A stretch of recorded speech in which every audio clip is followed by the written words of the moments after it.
بے چینی ہے۔ اس طرح کا ماحول بنایا گیا ہے کہ لوگ ایک دوسرے کے حق میں سخت ہو گئے ہیں، مزاجوں میں تلخیاں ہیں، لڑتے جھگڑتے ناراض ہوتے لوگ، بگڑتے کوستے ڈانٹتے شکوے کرتے لوگ۔ شکوہ جو ہوتا ہے نا یہ بندے کو بے چین کر دیتا ہے، شکر بندے کو سکون میں مبتلا کرتا ہے۔ شکوے آزمائشیں اپنے دلوں میں وسعت لائیں، ایک دوسرے کو اصلاح کی طرف لائیں، ایک دوسرے کو پیغام دیں، ایک دوسرے کی تربیت کریں، تھوڑا سا حوصلہ، تھوڑا سا صبر، تھوڑی سی گنجائش اپنی طبیعتوں میں پیدا کریں۔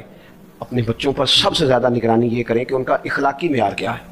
اگر میں اور آپ خدا نہ خواستہ بچوں کو صرف یہ تربیت دیں گے نا کہ وہ پیسہ پیسہ پیسہ پیسہ، شادیاں بھی پیسے دیکھ کے کریں گے، تو یاد رکھنا پھر ایک دن وہ یہ بھی کہیں گے کہ ابا کاش تم کو ڈھابے کا کام کرتا تو آج ہمارے پاس بھی پیسے ہوتے۔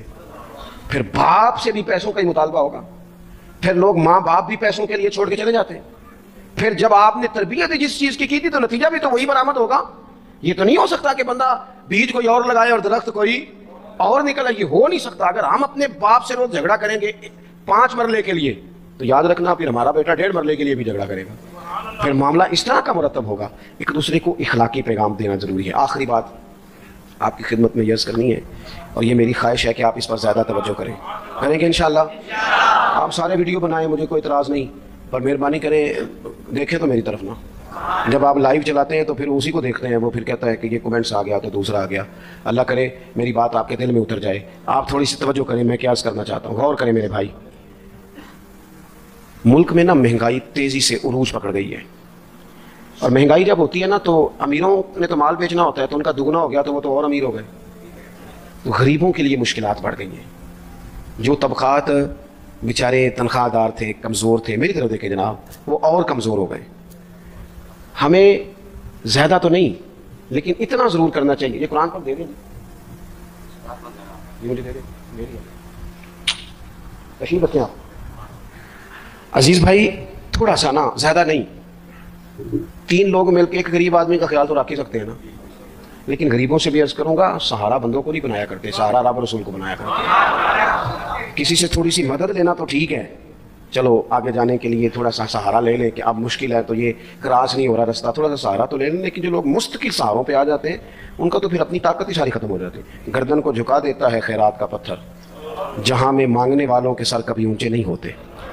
تھوڑی سی ہم نے ایک دوسرے کی مدد کرنی ہے۔ جو لوگ زیادہ مالدار ہیں ان سے میری گزارش ہے کہ تھوڑے سے خرچے کم کر لیں، اپنے ہاتھوں سے تقسیم کریں۔ یہ چھوڑ دیں کہ وہ میرے چچا کے جو بیٹے ہیں وہ میرے ساتھ اچھا سلوک نہیں کرتے، وہ فلانے ہیں، وہ ان کا سلوک اگر وہ کریں گے تو اللہ سے اجر لیں گے۔ آپ اگر ان کو محسوس کرتے ہیں نا وہ غریب ہیں، ماموں کے بیٹے، چچا کے بیٹے، گلی والے، محلے والے، تو تھوڑا تھوڑا کر کے اپنے بھائیوں کی مدد کرنی شروع کریں۔ دیکھو عید پہ کپڑے تھوڑے لے لو نا، ویسے بھی سوٹ کی ضرورت تو صرف عید پڑھنے کے لیے، بعد میں تو کپڑے بدل کے گوشت کرتے ہیں، تو بچے ویسے سوئے رہتے ہیں سارا دن۔ تھوڑی سی نا اپنے اضافی خرچے کم کریں۔ غربا کی تھوڑی عید گزری تھی نا چھوٹی تو شادیاں شروع ہو گئی تھی، میرے پاس لوگ بہت زیادہ آتے ہیں، چونکہ نیک آدمی سمجھ کے اچھا گمان کر کے لوگ دعاؤں کے لیے کہتے ہیں، تو ان کے دکھ سن کے نا تو کئی دفعہ سوچتے ہیں کہ یار یہ جو امیروں نے اتنے مہنگے مہنگے ہوٹلوں میں روٹیاں کھائیں، اتنی مہنگی مہنگی گاڑیاں پجارو، یہ اللہ کے حضور جواب ہی تو دینا ہے نا۔ ہم نے ایک دوسرے کا خیال چھوڑ گئے، 2-4 باتیں سوچ کے نا، وہ جس کے گھر میں 3 لوگ ہیں کام کیوں نہیں کرتے؟ خدا کے بندے کرتے ہیں کام، لیکن محنت سے نہیں ملتا، خدا کے فضل سے ملتا ہے۔ تیرے اوپر فضل ہے، تجھے باتیں آتی ہیں، لیکن کئی دفعہ سارے بھی کریں تو رزق جب ہی آتا ہے جب رب چاہتا ہے۔ ایک تو وہ لوگ ہیں جو ہاتھ پھیلا کے مانگ لیتے ہیں، ایک سفید پوش ہوتے ہیں لا یسألون الناس الحافا، جو لپٹ لپٹ کے سوال نہیں کر سکتے۔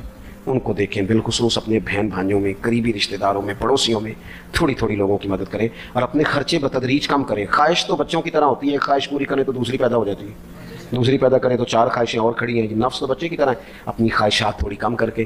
یہ حکومتوں سے آپ امید نہ رکھیں، ہمارے ملک میں جتنی سیاسی جماعتیں حکومتیں کر چکی ہیں یا کر رہی ہیں ان سے کوئی توقع نہیں۔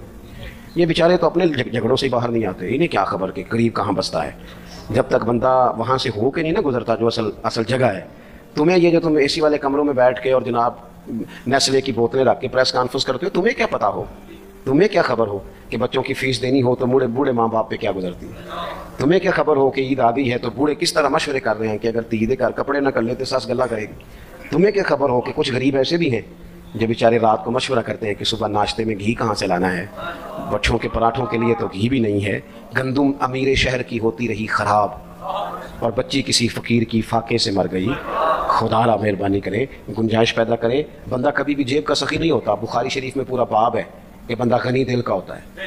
اپنے دل کا غنا اپنے اندر لائیں. جب آپ کا دل سخی ہو جائے گا ساری چیزیں ٹھیک ہو جائیں گی. اللہ تعالیٰ مجھے اور آپ کو توفیق عمل عطا فرمائے. پروگرام آگے چلے گا جی. اللہم صلی علی سیدنا و مولانا محمد معدن الجود والکرم وآلہ وبارک وسلم.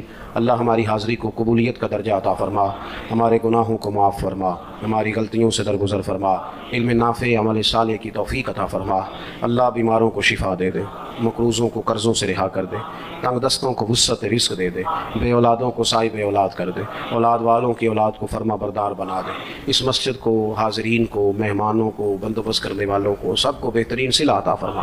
اللہ تعالی ہمارا خاتمہ ایمان پہ فرما, دنیا اور آخرت میں ہماری پردہ پوشی فرما, امت کی خیر فرما, پاکستان میں نظام مصطفیٰ صلی اللہ علیہ وسلم کا سویرا طلوع فرما. اللہم رب اغفر وارحم وانت خیر الراحمین وصلی اللہ تعالی علی حبیبہ محمد. آپ حضرات نا مسجد کا تقدس خیال رکھیں گے, مجھے جانے دیں گے. مجھے ہاتھ لگا کے آپ کو کچھ بھی نہیں ملے.